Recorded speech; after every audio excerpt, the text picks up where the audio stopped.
Welcome back to another episode of the GTM Playbook podcast. Today's guest is a founder who's done it twice. First, co-founding one of Australia's leading trade service marketplaces, and now he's building Sophie AI, an AI-powered virtual receptionist and office manager used by service-based businesses to automate admin, capture missed revenue, and streamline frontline operations. In this episode, we're going to unpack how Sophie automates the messy operational work that kills efficiency, the GTM plays that work in a crowded AI market, and the leadership lessons he carried forward from his marketplace days.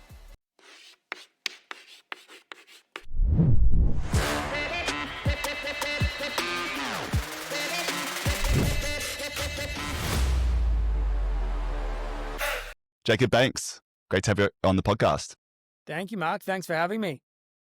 And I know we go back a little while now. I think it's almost a decade since we were running our previous startups. You were running service.com.au and I was running one of my first startups, Superdraft. And we kind of crossed paths during that. I don't know if we'll call ourselves competitors, but there was a little bit of overlap. We caught up a couple of times. I remember we caught up a couple of times. I reckon it was even longer than 10 years, to be honest. Probably more like 14 years. Yeah. Time flies. I wouldn't say we're competitors. To keep the peace for this podcast episode, we'll say we weren't competitors. But it's great to have you on, and then really looking forward to unpacking some of your learnings and what you guys are doing at Sophie. And so let's start by winding the clock back to those times, 10, 14 years ago. If you can walk us through that journey of firstly, starting your career in sales and then going on and co-founding service.com.au. Yeah. Okay. So I'm originally from Melbourne. I became a scuba instructor down there, but it's absolutely freezing. So I decided to move up to the Gold Coast, and I did it for 6 months, scuba dive instructing. And once your hobby becomes your job, it's not so fun anymore, dragging tourists along who can't swim. So I thought, what else am I going to do? And I was walking down the streets of Cavill Avenue at 19 or 20 at the time. And this guy stopped me and tried to sell me a pub crawl ticket. And I thought to myself, that sounds like a cool job. Like, I like speaking to people. So I asked him if there's any jobs going, and he's like, no, we don't have any jobs going. And I said, who owns it? And ended up tracking down the owner and ringing him 3 or 4 times to give me a job. And he was like, well, the reason that I gave you the job is because you kept persisting. And I thought, well, if you're persistent, well, then you might be good at sales. So I started my career, believe it or not, in the most important role of my life. I say this, in a commission-only sales role, harassing tourists on the streets of Surfers Paradise to go out night clubbing. And I had 5 minutes to convince them to obviously listen to me. And all I had was a ticket book and a little pitch book.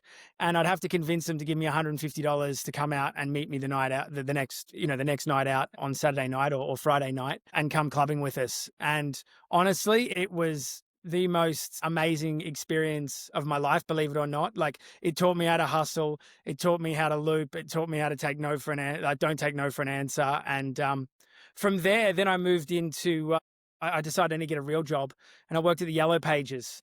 And within 7 months, I was a top salesperson at the Yellow Pages, but they wanted me to sell print and I wanted to sell digital. So I thought, it's really hard to sell a product you don't believe in, if you've ever done sales before. So I decided to leave the Yellow Pages, and I rang back my boss from the pub crawl and I said, I need $25,000. I'm going to start my own directory. And he's like, yeah, I'll give you that. So he gave me 25 grand, and I chucked in 25 grand, and we started service.com.au out of my bedroom. I knew nothing about technology. I knew nothing about websites, marketing, support, all that kind of stuff. And over the next 10 years, kind of built it out. We had over 35,000 businesses on the platform. At one stage, pushing over 1 million job notifications to our partner network every single month, and built out a tech team, sales team, support team, marketing team. But obviously, bootstrapping it, we bootstrapped it the whole way. You had to learn everything yourself. So that was a really good kind of what I saw, almost like an apprenticeship in a way, to then get me into Sophie, where I am today. Yeah, that's fantastic. And I think as a 20-year-old, that's probably the dream job, selling nightclub tickets on Cavill Avenue. I'm sure you got into some trouble, but it's interesting. And I made a fortune. The money was ridiculous. Yeah. And it's interesting you mentioned like how that initial boss of yours in this job, which you probably just took on at the time just because you needed some extra cash, ended up becoming your first investor in the business that kickstarted your entrepreneurial journey. Yeah, exactly. I still speak to him today. We're still really good mates. Now, looking back at your time at service.com.au and the journey you went on, what were some of the real turning points and painful lessons that you'd say fundamentally shaped how you build and scale companies today? Yeah, I think, yeah, good question. Fundamental lessons. I think when you're a first time founder and you have the vision for the business, it's really hard to it's hard to get that vision into your team and get your team to see it as crystallized as you do. So I'd say I probably my biggest fundamental lesson was I was trying to do everything myself and not really finding the right players for the right positions. And that was a painful lesson because you can become burnt out, you end up doing everything and you don't have the right players in those positions. So then you don't scale as fast as you could. So from that, I've learned to kind of really find the best players for that position, drill in the vision of the company, the mission of the company, so they understand it as deeply as you do, and then give them kind of almost autonomy to go and do what they do best. Yeah, I couldn't agree more. I think as a first time founder, you pretty much hire whoever you can afford, right? And, whether that's offshoring overseas Yeah, or the guy selling nightclub tickets down at Cabell Avenue yeah, for the job. But yeah, I think you hit the nail on the head there. When you do it the second time round, you realize, what, your company's only going to get as far as the people within it, and hiring the right people is key. for sure, 100%. That'd be the number one lesson I'd say. You're only as good as your team. Yeah, absolutely. Now, after building and scaling service.com.au, man, that's a mouthful. What were the signals or signs that made you realize admin overhead across service businesses was the next problem worth solving and ultimately got you started with Sophie AI? Yeah. So I'm a big believer of, I see this a lot in failed startups where, you get the founders, they hire a team and then they never speak to their customer again. Whereas I'm a big believer of staying as close to the customer as possible. So I genuinely believe, and I reckon this is conservative, but I've spoken over 10,000 trades businesses over the last 10 years, probably even more. And the other thing was in my support team, I would say one of my roles was to speak to the worst of the worst customer. And the thought process behind that was if they're that angry to ring us up and abuse us because they're not happy with our product, how many other customers are out there that don't have that have the same issue but don't have the kind of care to call or that is cancel or churn. So that was my thought process. And after speaking with all these business owners, I'd say, well, you've got the lead come through, but you haven't accepted the lead. If you don't accept the lead, it's not going to work. And they'd say, well, I don't have time. I don't have time to follow up quotes. I don't have time to follow up the invoices. I've got my daughter's dance recital or I've got, weekend with the kids, whatever it is. And it was always the same problem. Number one, I try to call them and they'd never answer.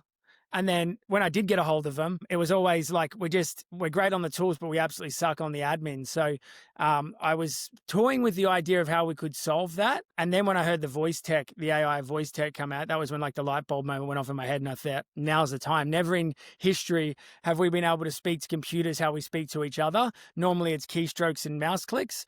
But now, obviously, with this technology, we can actually speak to computers and they can speak back. So that was the kind of aha moment after chatting with these thousands of trades businesses over the last 10 years and hearing that the problem was the admin burden and missing calls and not following up leads. So that's how it kind of came about. Yeah, and I guess for those who aren't familiar with Sophie AI, if you can just kind of unpack or explain to us in simple terms, like what is Sophie AI? What do you do? Who do you serve? And what are the main problems that you solve? Yeah, so Sophie AI, it's an AI operations manager that sits at the core of service-based businesses. It's designed to obviously eliminate admin and grow revenue. So from first inquiry, whether it be phone call, text message, email, web form, chatbot, through to scheduling, managing the job, quoting, invoicing, following up. So we're trying to eliminate admin within that whole workday process for these guys. So when they get home, they don't have a bunch of admin they've got to do. We started off horizontally very early on in the piece because I wanted to let the market dictate who our kind of ICP was, which is a risky way to go. But we had the demand for it. We had people coming in from every different industry. So I thought, let's just sell everybody and see kind of what comes out of it. My hypothesis was it was going to be those trades and service businesses. So think maintenance trades with high volume of calls and high admin burden. So plumbers, electricians, fire safety kind of stuff. And obviously, since we've launched, we've slowly gone deeper and deeper into those verticals. And now our ICP is that kind of 3 to 15 staff trades and service businesses with a high volume of calls and high admin burden, somewhere around that 600 to 3 million turnover that don't have the opportunity or the capital to hire a full-time receptionist. They're in that kind of weird sweet spot. So that's kind of our customer base. And that's the kind of the evolution of Sophie over the last 12 months. Yeah, having been a customer to some of these service-based businesses where they haven't had a solution like Sophie AI, I think a lot of customer gripe is around, can never get a hold of that tradie, they don't call me back, got to wait all this time. And there's revenue that's left on the table because that customer just jumps to the next person that's willing to answer the phone and deal with my inquiry. Correct. Yeah, for sure. And in these small businesses, missed inquiries add up, and it kind of can really affect the bottom line at the end of the day. So, yeah, I mean, Sophie's great because not only does it help our customer who's the business owner, but it also helps their customers because, as you said, like they're getting followed up. They know exactly what's happening, and they can kind of be across the job as much as the business owner is without really touching or talking to the business owner. The AI does a lot of the heavy lifting. And what surprising challenges have you found, because service-based businesses are traditionally relied on phone and that human touch within what they do. How have you found that, I guess, adoption to an AI-first product like Sophie? Well, I think, to be honest, there hasn't really been too much of a challenge.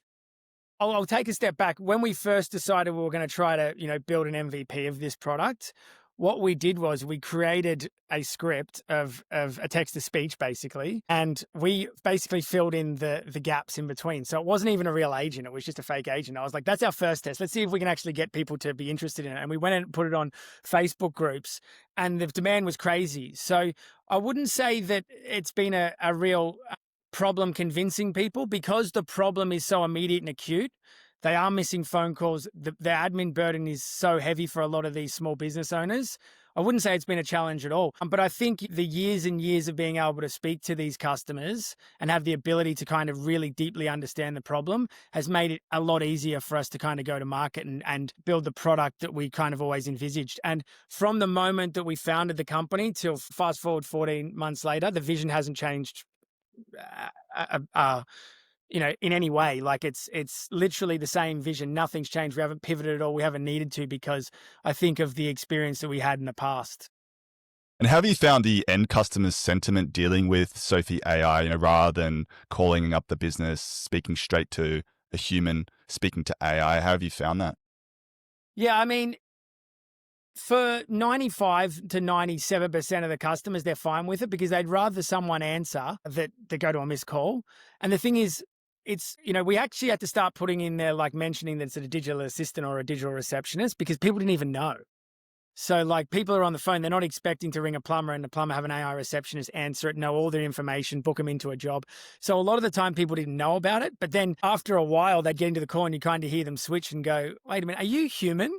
And then Sophie would have to say, no, I'm an AI assistant. So they kind of felt a little bit dirty. So I would say that it hasn't been too bad. I mean, we've had a couple of people who are older living in rural communities and stuff that said, oh, my customers didn't really like it, but the product works pretty well. So like, it hasn't really been too much of an issue, to be honest.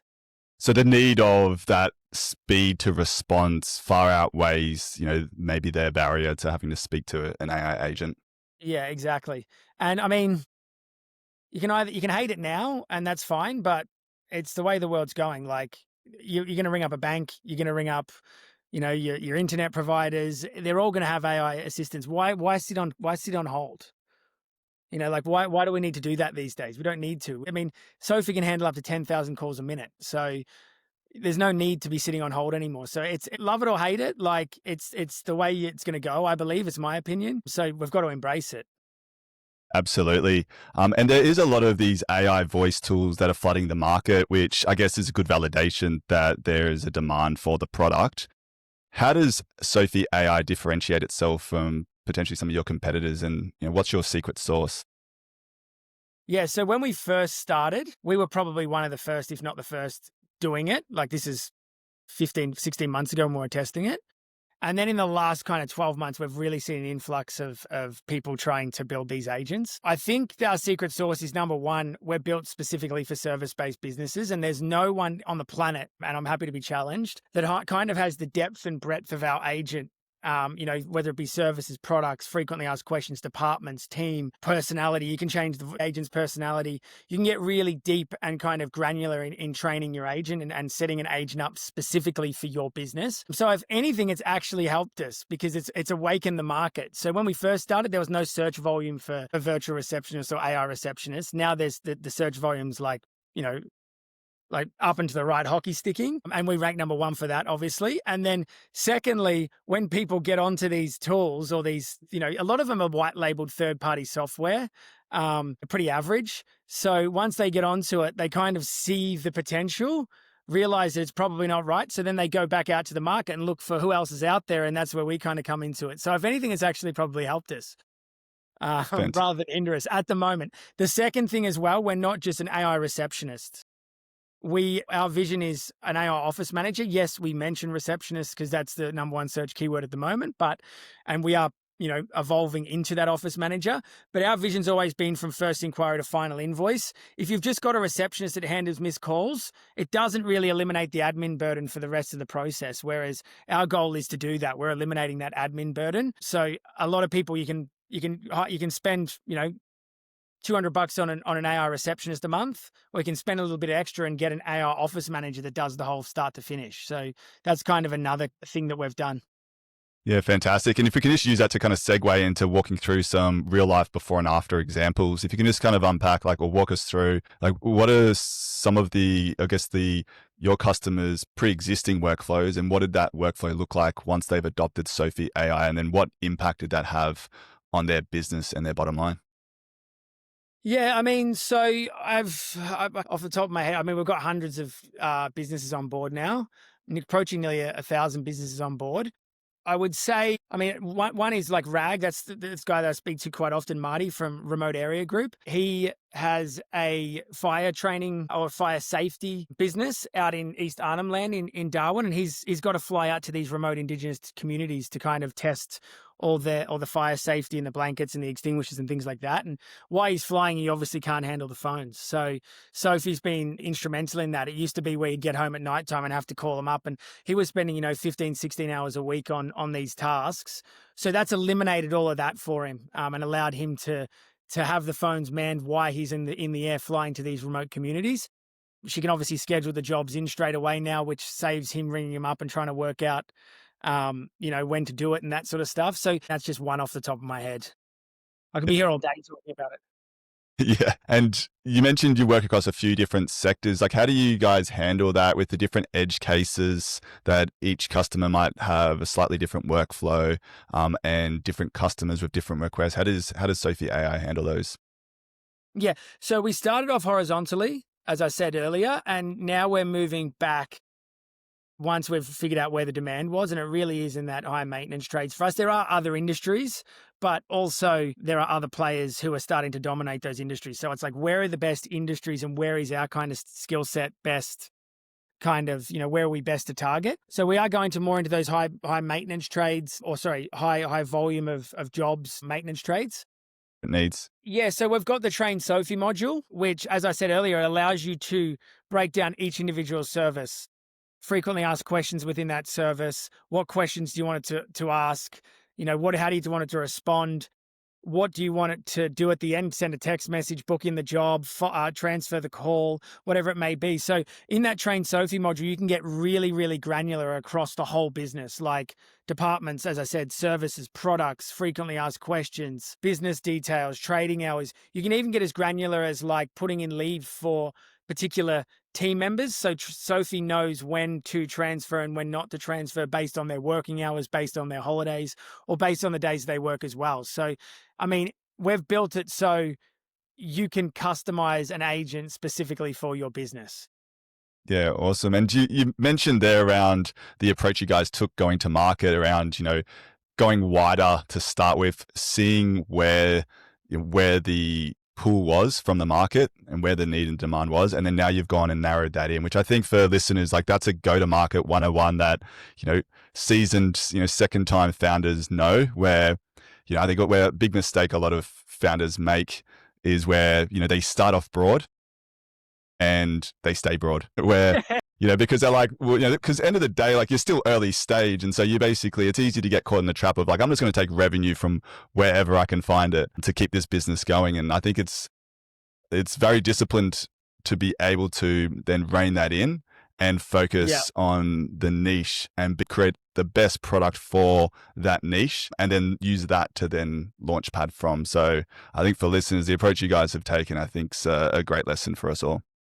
Yeah, I learned that lesson last time in service.com.au. We tried to tackle 350 categories across every suburb in Australia. And that was a big mistake because if you've got a plumber in Perth, but you've got a lady that needs an electrician in Brisbane, it's like, how do you match that marketplace? So that was a big lesson I learned. We're really tapering it into not even just the trade itself, but also the customer archetype. Who are they? Like how many calls a week do they get? How many jobs a day are they doing? What's their team look like? Like getting really granular into that and building for that. And then once you've nailed that, then you can scale out into other kind of markets that are kind of similar, whether it be pest control or building inspectors, similar kind of thing, but different industries.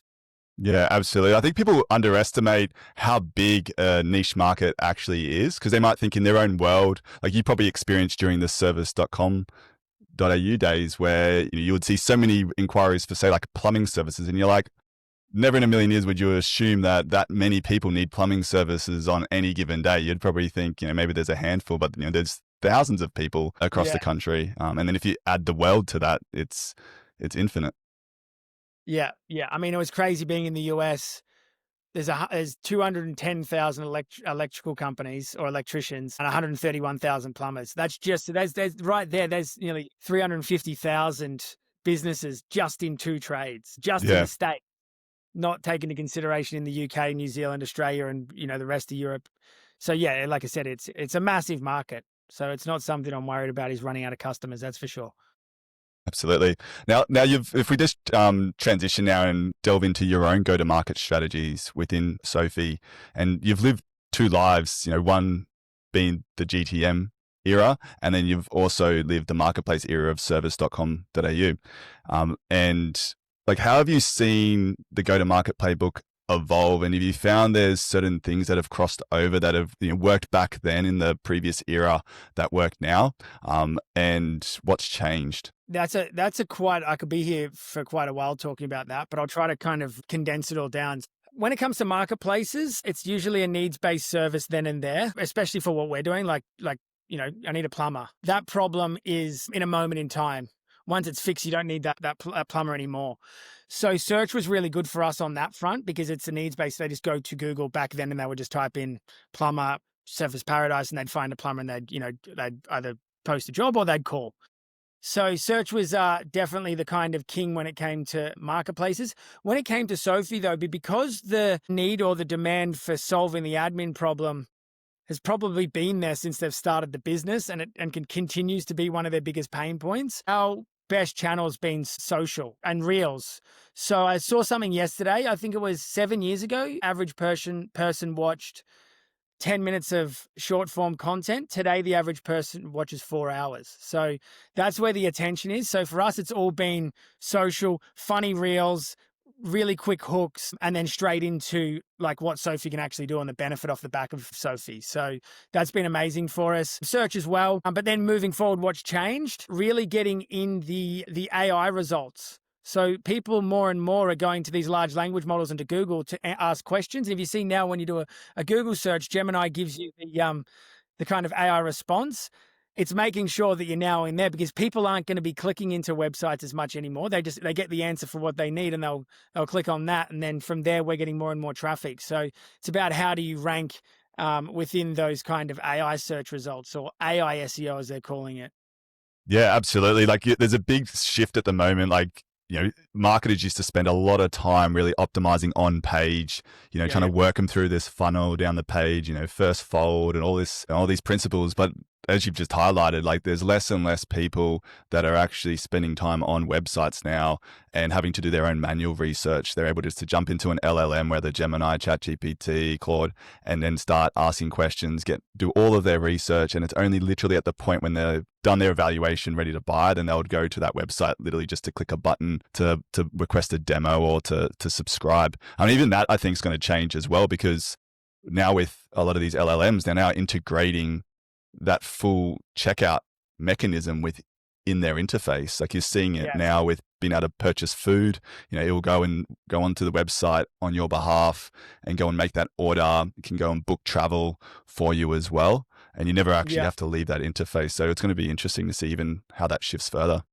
Yeah, I think we're watching in real time the death of the UI user interface, like with voice. I think in the next again, I could be wrong, but in the next 2 to 3 years, maybe even less, we'll just be speaking, hey, can you get me a flight to Sydney? What are the best prices? You don't even go to the website. Jetstar's got this, Virgin's got this, and you're kind of just speaking to an AI or whatever, and they're going to go and do it all for you. So I think UI is on the way, and even search in some kind of capacities on the way out as well. Yeah, absolutely. And you mentioned reels are working really effectively for you and incorporating humor and I guess that entertainment factor as opposed to just spruiking a service. What are Correct. some examples of some of those, I guess, funny reels that you guys have found work effectively for your customers? So really lo-fi content, like not polished content at all, like on the phone. One of them is me lying on the couch and it's rubbish everywhere, and I'm like, "Hey mate, I'm not going to be in today." And then Luke spins around on the chair and he's like, "Receptionist calls in sick again." And then obviously we go check out this AI office manager we've created. And then it goes, "Hey, I'm Sophie." And it's like, we've used an AI video to kind of introduce. And then she kind of goes through and breaks down. I can answer your calls. I can put them in a dashboard. And it's about 15, 20-second longs. That's one of our best performing ads. Another one is me walking down the street and I tap my pants and I go, "Oh, I left my phone at home. Lucky Sophie's got me covered." Like we just did hundreds and hundreds of hooks and just dumped it all into Meta and then just see what took off and just kept pumping the budget into them and killed the ones that didn't go so well. And we just do that every single month. It's just that high volume, high content flywheel, get as much content out there as possible and just watch those kind of ad campaigns and just turn the budgets off the ones that aren't doing so well. And then the ones that do well, we move into separate campaigns and push them even harder. And yeah, that's been a big game changer for us for sure. Yeah, that's fantastic. And you mentioned so that 20, 30-second clip length is where you're Max. seeing, yeah. Yeah. So that Yeah. short form Less. versus that long form. Yep. Right, and then just straight into a lead form. Soon as they fill out that lead form, Sophie calls them back on their phone and we straight into a demo and you're actually chatting to Sophie and she's selling herself. Great. And have you guys done much exploration like TikTok as well Yeah, outside yeah. of, yeah. TikTok's okay. TikTok's not as good as Instagram and Facebook. I think it's probably just due to the kind of demographics that the people that use TikTok. It's a bit younger, but it does Mm. work. But our best performing is definitely been Meta for sure. And search as well. Search, we know once we trigger their kind of, what's the word I'm looking for? Like interest, then they go off and search about it. And that's another way that we're starting to get more and more volume coming through every single month. But digital is where it's at for sure. Yeah. Great. And is there any campaigns or plays that you guys have run where you thought, you may have been trialing and it's just completely flopped and you've Well, learnt the hard way? I don't think there's any channel particularly that doesn't work. I think it's how you can kind of like, we've definitely made mistakes. So like programmatic was a big failure for us. We spent $10,000 trialing that out like pretty early on and we didn't get too many leads through that. But I think it wasn't the channel itself. It was probably the way that we ran it and our messaging and the people that we're targeting. Another one was PR, but again, PR can be fantastic if you have a really good kind of story to run with. Obviously, being in AI, it's very saturated at the moment. Everyone's talking about it. So it was hard to get traction in PR, even early on, before it was, more of a saturated market. So that's another one. But I think it's more about what we were probably serving up rather than the actual channel itself. I mean, they've all got a place. It's just how you use them and make sure you learn from it. Yeah, absolutely. And have you done much on LinkedIn, or is your customer base, they don't really live on We LinkedIn, do haven't they? really done anything on LinkedIn. No. Yeah, not too many tradies and services We have done businesses. partnerships is good. Like obviously partnering up with, like, how would you call them? Like tradie tradie courses where they help you manage your business. That's been great, getting referrals through that. But yeah, search and social has been king for us.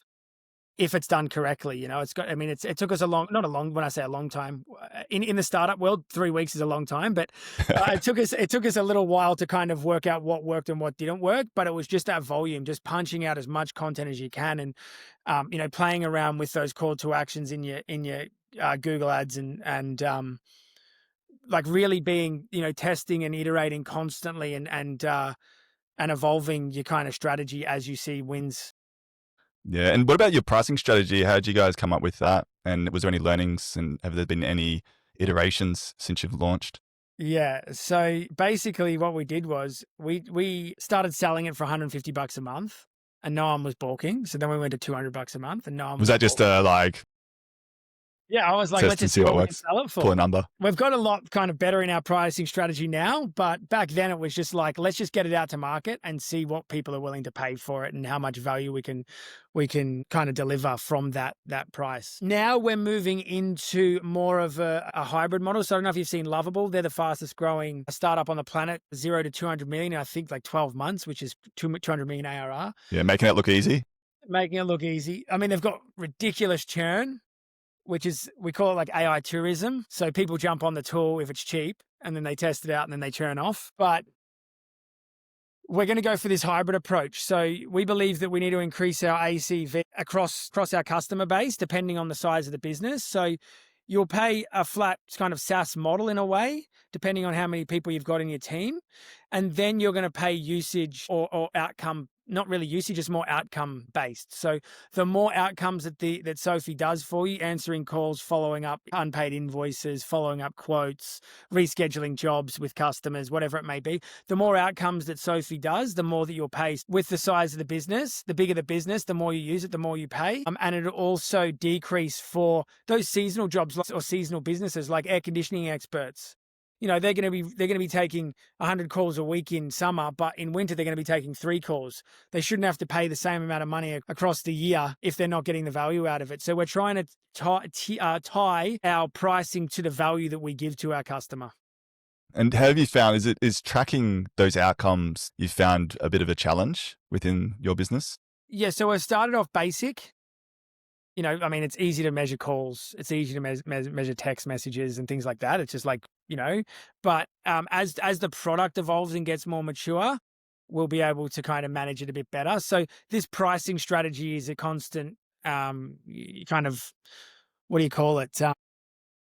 Work in progress. Like it's something that you just got to keep going back. I think a lot of people make the mistake is they set, and not just in pricing, but in so much things, and go, this is how it is and this is how it's always going to be, and not actually listen to the customer. Where I think it's a constant iteration and change and evolve, and listen to your customer and find out what they're willing to spend, and are they happy, and or do they think it's too cheap? And if you have a good relationship with your customers, like I've got really good relationships with a lot of my customers. I speak to quite a lot of them, and they text me, they've got my direct line. So can be annoying sometimes. I call you at Sunday night or whatever it may be, but I want to remain close to the customer, because the more that I can get out of them, the more I can build a product for them that they're going to love and stay with. And this one here as well, like when I started service.com.au, to be honest, actually, it's funny. I think it was at a talk that you did I went to a talk that you did and you were up on stage years ago, and there was this grey haired guy, and he's like, if you're trying to build a business to make a lot of money, you've already failed. And I remember thinking at the time, going, well, everyone gets into business to make a lot of money.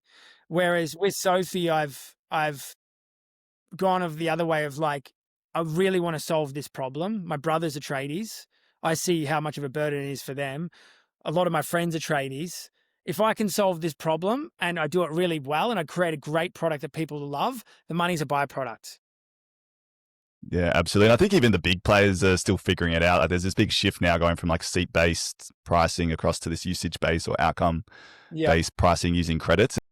Even the larger companies, like I know, like we use HubSpot as our CRM, and I think they've had about 3 or 4 pricing iterations in the last 12 months with the way the credit system works within their system. And so it's a new field we're all entering at the moment, trying to figure it out. But I think the approach of, making sure, you got to get that feedback from the customer, see what's working, and that ability and willingness to evolve and adjust and adapt, and making sure whatever you communicate or put in your initial communication to your customers, doesn't end up putting yourself in a position where you can't make those maneuvers if needed. Yeah, exactly. Yeah. I mean, yeah. Yeah. Anyway, Yeah. got that part out.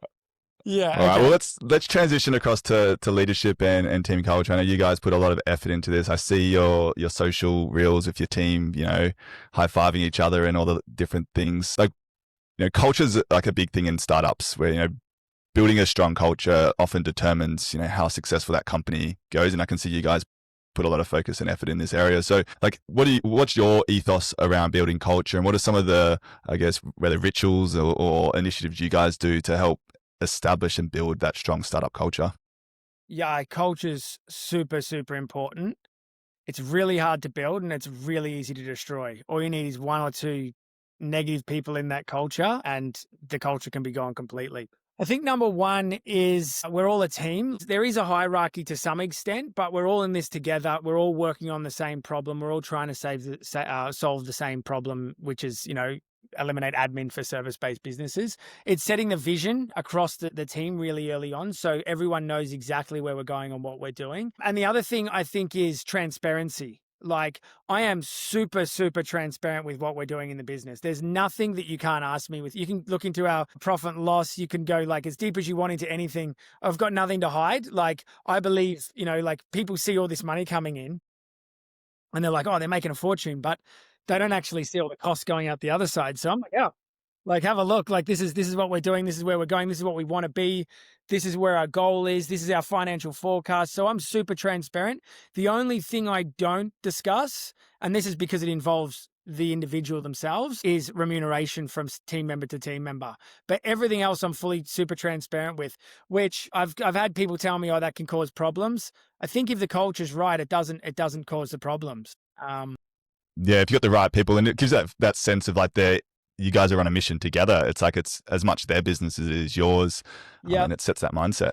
The other thing is ESOP as well. So I carved out really early on a chunk of ESOP for pivotal players within the business because I believe it's made to go around. Like, if we're doing really well and we're being successful and we're, growing really fast, I think that those key players should be a part of that. Like, that's a true value of mine. Like, it's made to go around. So a lot of the team have a small slither in the action, which makes them feel like they take ownership and it's their business as much as it is mine.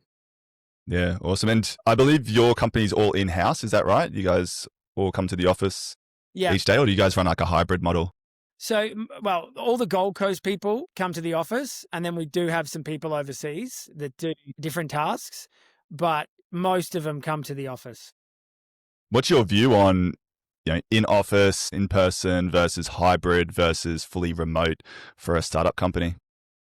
Yeah, so it depends you said startup. Okay, so startup versus scale up and, like corporate, very different. For startup, my view is that you need to be close to the problem. So I've hired 4 AI engineers. One of them happened to be on the Gold Coast, believe it or not, which is, it took me a while to find him. I went through his GitHub and ended up finding I was working on voice AI and tracked him down and got him over. But the other 3 were all over Australia. One was in Canberra, one was in Newcastle, one was in Melbourne. And I'd convinced them to come to the Gold Coast and work in the office with us. And the reason being, I believe this so early on, is because when you've got sales, you've got support, you've got growth or marketing, and you've got engineering and product, if they're together and seeing the issues and the problems that they're having, within those teams, that feedback loop happens a lot quicker. It happens on like a 10-minute kind of basis. Whereas if you're all remote and you're not seeing the fires that are happening every single day, you don't know what's happening or you can't see it, then you don't really think about solving it. So really early on, I think it's important to have a core team in the office working together, understanding the problem and closing that feedback loop so we can change and iterate, by the end of the day rather than by the end of the month. Yeah, completely agree for that.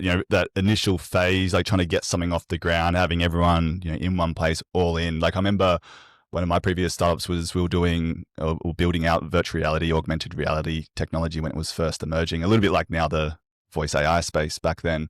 And we couldn't find the talent anywhere locally. Like we were trying, especially on the Gold Coast, it's even harder. Yeah. And we could not find any world-class talent in that space locally.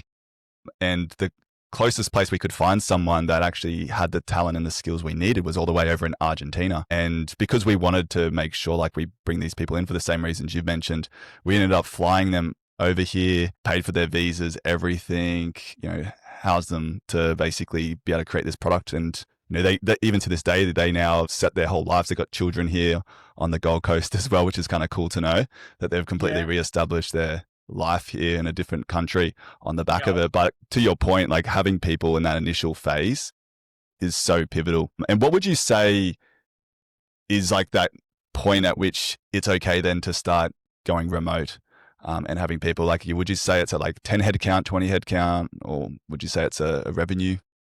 Yeah, that's a hard question. I think it's individual. I mean, each business is very different. It really depends on where you are in the journey. Like if you're still having the issues and the problems, you stay together.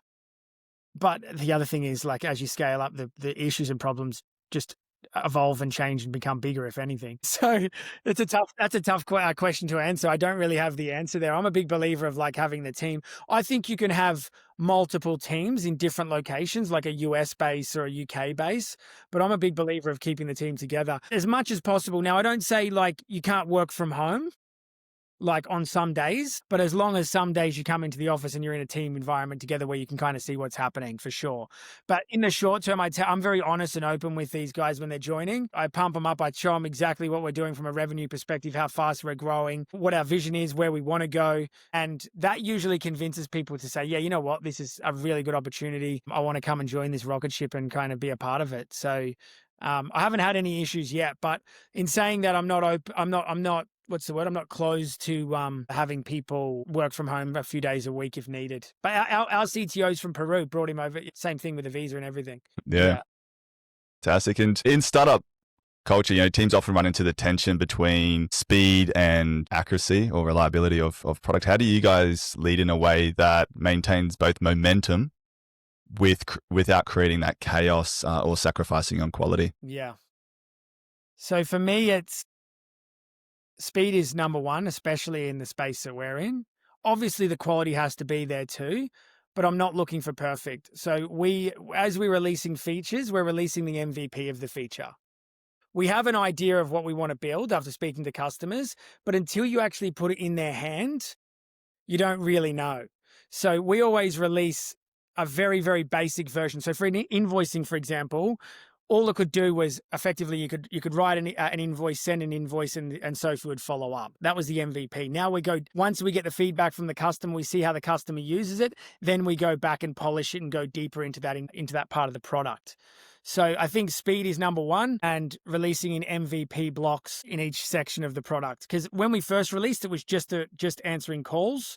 Now it does scheduling, quoting, invoicing, customer CRM, all that kind of stuff. And we released that based on the kind of next part of the process. So we knew that once you answered the call, we had to schedule the job. So then we did schedule. And then we had to store the customer's detail. So then we did CRM. And then we had to do, once we did that, once you schedule that, then you have to create the job. So then we did job. So we kind of just scaled it out as the process was happening. But we had the vision from the get-go, and it hasn't really evolved or changed from that.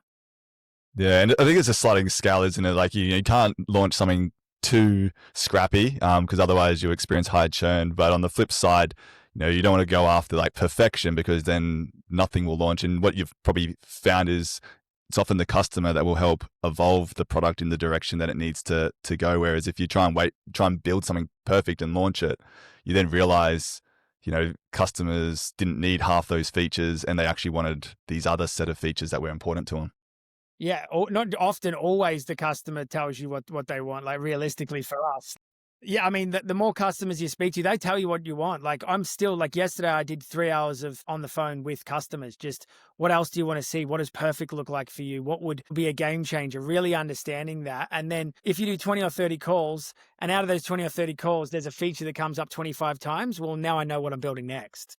Yeah, absolutely. Now let's transition to your investment journey. I know you guys are relatively early on in that, but if you can just help share, I know you guys recently did a raise for Sophie. Keen to understand, like, what did investors need to see before writing a check? And I guess what do you think made them ultimately invest in Sophie? I mean, I'll answer the second part of the question because it kind of answers the first part as well. But I think my background, my deep kind of knowledge of the customer and what they wanted, and then the traction as well. Like we went to them with some serious traction. And like I, at the time, knowing, I worked at my other business. So doing 200, 300 sales in a week was kind of, no, sorry, in a month was kind of standard. So I thought that's what it was. And then when we went to the VC and was like, we're doing this, they're like, how are you doing that? Like, how are you doing it so quickly? And then I found out they were one of the fastest growing startups in Australia from a revenue perspective. So realistically, it was just my background, my deep understanding of the customer, the product that we built, and also the traction that we had. Like we had undeniable traction. People were, it was in the end, like it was an oversubscribed round. Yeah, fantastic. And was there any key metric or metrics that you felt the VCs were really focused on and that was important for them? Yeah, I think vision. They want to know what you're building and how deeply you understand it. Obviously, they also, again, like your background, like why are you solving this and not the person down the road? Like, what do you know about this problem? And then thirdly, again, traction. Like the traction. If you have traction, it speaks for itself. If you have the demand there and you can prove that people want the product and they're buying it, then it shouldn't be too hard to raise. Like people talk to me sometimes like, I've been trying to raise for 6 months, and I'm like, you're missing something major. And the thing is, as you know, Mark, like you've dealt with VCs, they don't really give you too much feedback. They're like, oh, we're just going to pass on this, this round. They don't tell you why. But for us, and the other thing is as well, like our churn, while it's higher than I'd like it to be, but considering how early on we are in our journey and how mature our product actually is, it's actually pretty good. So that was another thing. They were like, yeah, compared to other AI startups, like your churn is super low. And did you find that they focused more on that? Like they were more focused on the growth aspect versus maybe the churn or even the, I guess. Growth was definitely their number one factor for sure. Was there a specific metric they shared like that was, were they looking for 50% growth, 100%, 200% growth at your stage? I mean, if you're doing 25 to 30% month-on-month growth, that's pretty good. That kind of, if you're doing that growth, you should have no problem in. I mean, it depends. If you're going from 1 to 2 to 4 to 8, not so much. But if you're doing 100 to 200 to 400 to 800, whatever it may be, maybe it kind of, yeah. I mean, for us, it was just like it was team, vision, and traction. Plus also the early signs of product market fit where we were, we weren't churning 50, 60% of our customer base. It was only a small amount. Still higher than I'd like it to be. I've got some, like as we get deeper into the workflows, that churn I can see coming right down to even below industry standards is the goal. Yeah, absolutely. I remember going to a pitch night years ago and the founder of this company jumped up on stage to present the company. And the first thing he said was, our company's doing X million dollars in revenue. We've grew 300% last year. He's like, that's all you need to know. He's like, you guys as investors, it was like a mic drop. And like, that was literally it. It was just like, and they basically stopped there. I thought it was a joke. I thought like, they basically just went up there and just dropped their headline figures because they were so powerful. And they go, I don't think you guys care what the business is. If it's growing at this amount, at this level of revenue, I think that proof's in the pudding. And sure enough, they had heaps of inquiry afterwards. I don't know how much they raised or how they went, but they had all these investors going up to them afterwards because it was almost just like a mic drop moment. The other thing is in Australia especially, the investor kind of community all know each other inside out, back to front. Like everyone knows everybody deeply and they all talk. So like once you're on the radar, if you're doing, you're growing really fast, like I was getting at one stage when we were trying to raise, I was getting 5 or 6 a week, like coming in, let's have a meeting. Like they were chasing us. So that was a good position to be in. When you're trying to raise or, like when they're chasing you, it's funny. But like I'd never raised any, I bootstrapped service.com there. I'd never raised any money before. But we did it in like 5 weeks, like start to finish, money in the bank on a safe note in 5 weeks. So good. And is there any advice you would give to founders looking to raise in today's current investment climate? Good question. My advice would be get some customers, like get some traction, like especially in Australia, they're a lot more kind of price sensitive and risk averse. So I would say prove that people actually want to buy your product. and prove that your product works. That'd be the first thing. But you'd be shocked how many people are going out there raising and they've got this idea, but they haven't built the product. And they could easily build a tiny MVP and get a little bit of traction to show, but they don't. So I would say the advice would be is get an MVP out to market as quick as possible. It doesn't have to be perfect, as I mentioned before. It just has to work to, an acceptable level and get some paying customers and prove that you can actually get this to market.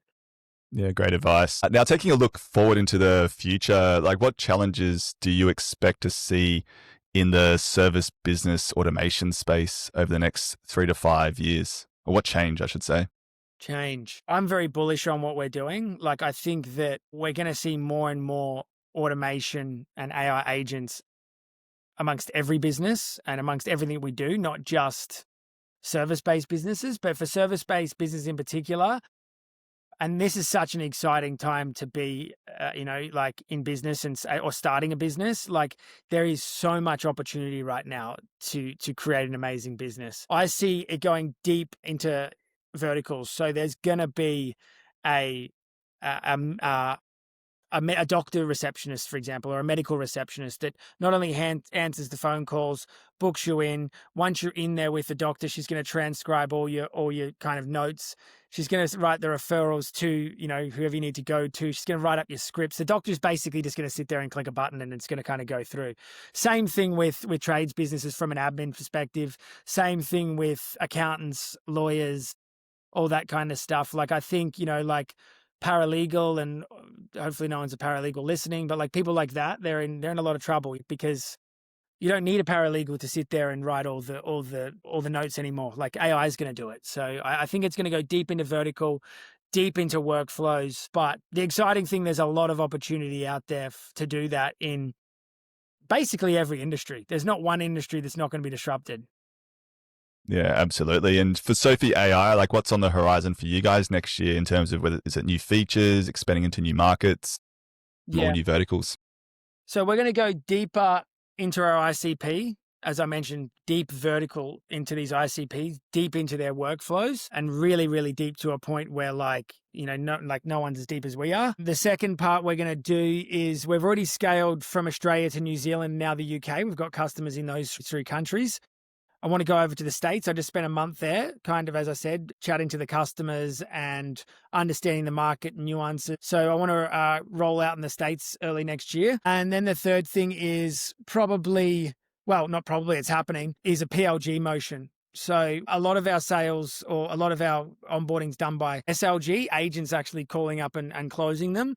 Whereas I want to do more of a PLG motion. I've got a bit of an idea around that, which I'll be releasing in the next couple of months as well, which it's not a free trial or anything, but it gives something away of value that's highly valuable. Once they get it in there, they'll get a taste of it. And then they'll say, now that's in there, why don't I just do the rest of it? So that's kind of something we're looking at doing in the first quarter of next year. Yeah, fantastic. Well, super exciting. Now, final question, which I asked all my guests. If you were to add one page to the GTM playbook, whether it's a tactic, a mindset, or a principle, what would it be? Oh, that's you've dropped it on me. Good question. Go to market. I would just say volume, constantly test and iterate as needed. Like it's volume, test it, measure it, iterate. So basically that flywheel of A/B testing and don't make assumptions and let the data tell you what works and what doesn't. Correct. Just get the volume out there. Like try 500 different hooks and 500 different messages and let the market decide. Don't try to come up with one and go with that. And then test, measure, iterate. Yep.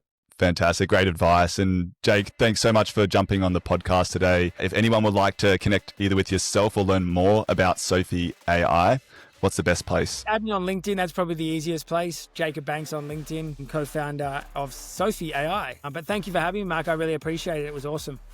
Yeah, it's been good to catch up after all this time. Yeah, for sure. All right, mate. All right. Thanks for jumping on, and I'll see you all next time.